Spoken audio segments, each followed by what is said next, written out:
Livro de Lucas,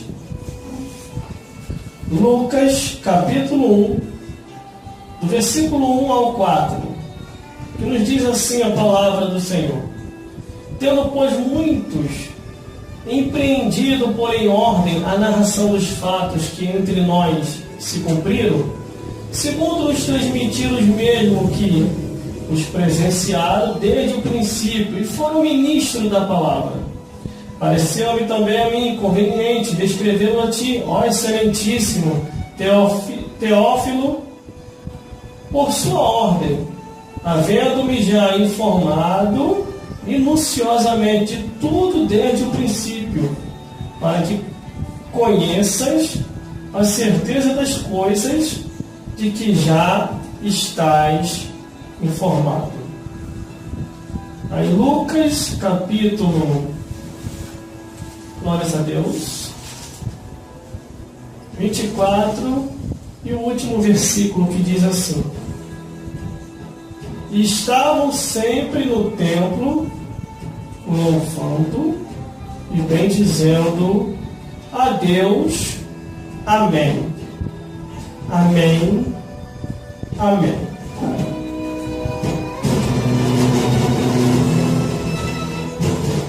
Glórias a Jesus. Aqui está um homem que, após se converter, ele procurou se informar de tudo aquilo que era necessário se saber, conforme as coisas que se havia anunciado no seu tempo e na sua época. Glórias a Deus. Lucas, ele procurou todas as informações possíveis para que viesse repassar para Teófilo, e também que a palavra viesse a alcançar o tempo presente.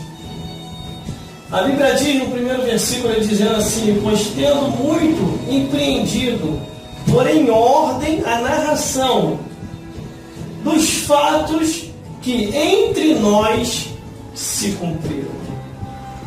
Ele procurou colocar tudo em ordem, de acordo com aquilo que se ouvia, que Jesus Cristo nasceu de uma virgem, cresceu, pregou o Evangelho, anunciou, e o próprio Jesus falou que era a luz do mundo.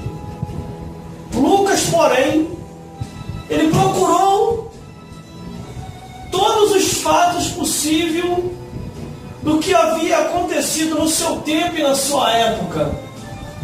Ele não chegou a ver Jesus pessoalmente, mas ele começou a ver as maravilhas que acontecia através dos apóstolos e dos discípulos de Jesus.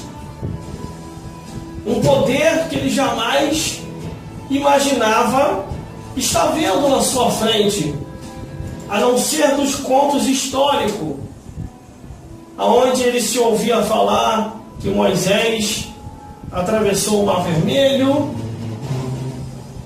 que Deus fez as pragas cair sobre o Egito. Essas coisas ele sabia. E agora milagres diante de seus olhos foi coisas que ele procurou saber mais minuciosamente. E a Bíblia diz que ele coloca em ordem todas as narrações, ou aquilo que chegou ao seu alcance, para que viesse detalhar para a vida de todo homem e toda mulher, para chegar ao conhecimento da vida de Jesus. E uma das histórias que mais me chama a atenção foi quando Lucas, ele escreve essa narrativa dizendo que Jesus falou da vida de dois homens. Um era rico e o outro nem pobre não era, o outro era mendigo, o outro mendigava. Mas Lucas, ele colocou em ordem tão detalhadamente, irmãos, irmãs e todos que estão me ouvindo nessa hora, que não tem como você ter dúvida que o céu e o inferno existem. Apesar de uma cambada de endemoniado que está andando por aí, dizendo que é fanatismo, dizendo que a palavra de Deus é um livro qualquer. Essa turma nem viveu direito ainda na terra e quer declarar que a palavra de Deus é falsa? A palavra de Deus existe bem antes da nossa existência.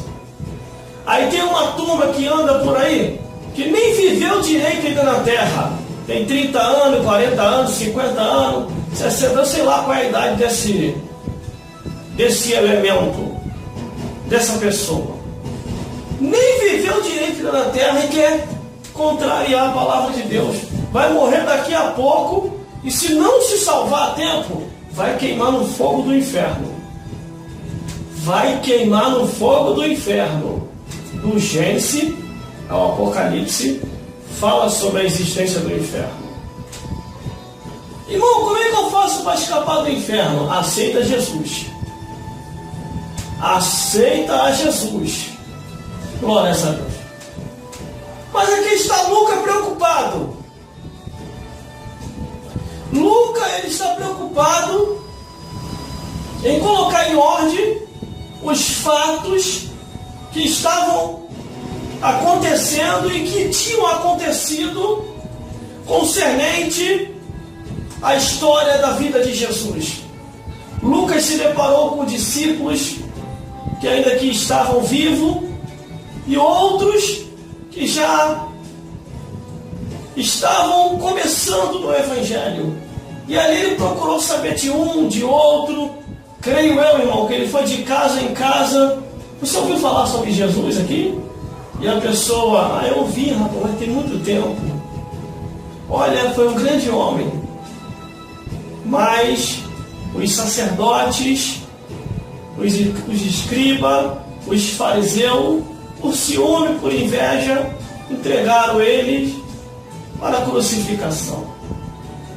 Aí a Bíblia vem no versículo 2, diz: segundo nós transmitiram os mesmos que presenciaram desde o princípio e foram ministros da palavra.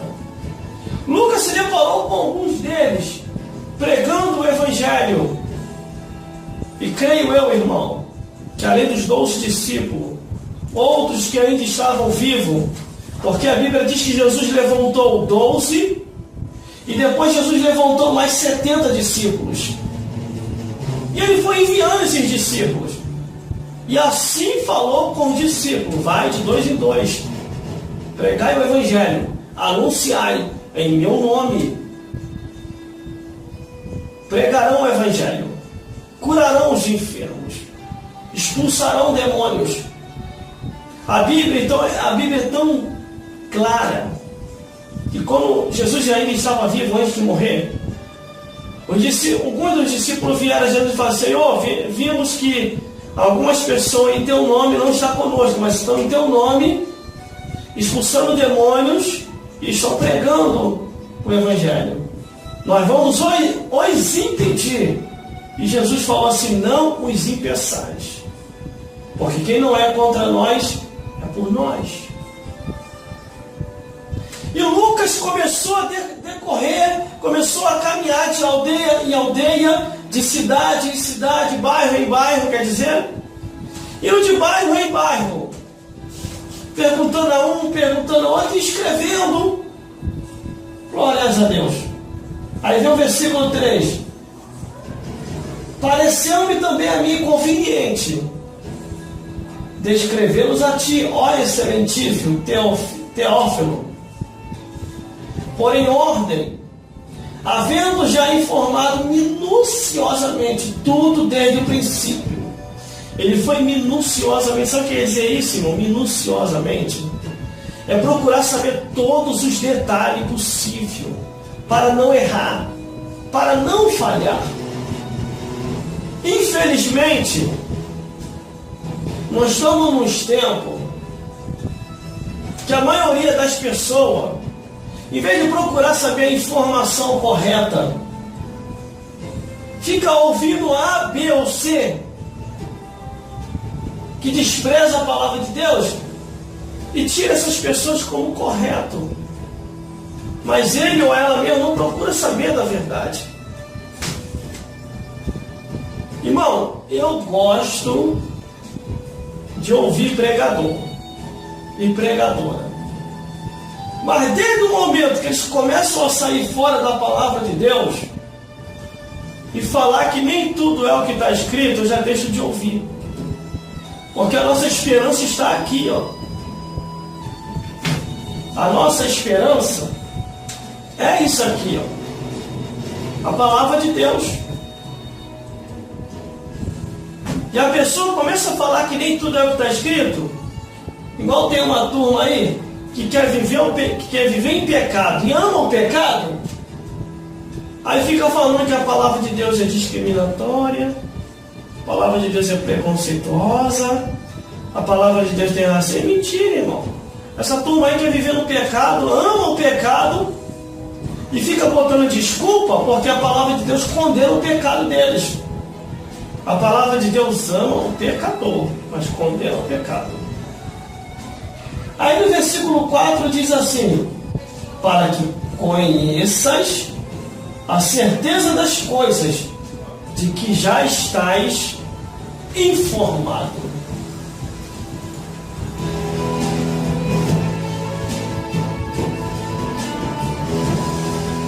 Glórias a Deus. Daria para fazer uma vigília, irmão, aqui agora. Você está informado de quê? Hein?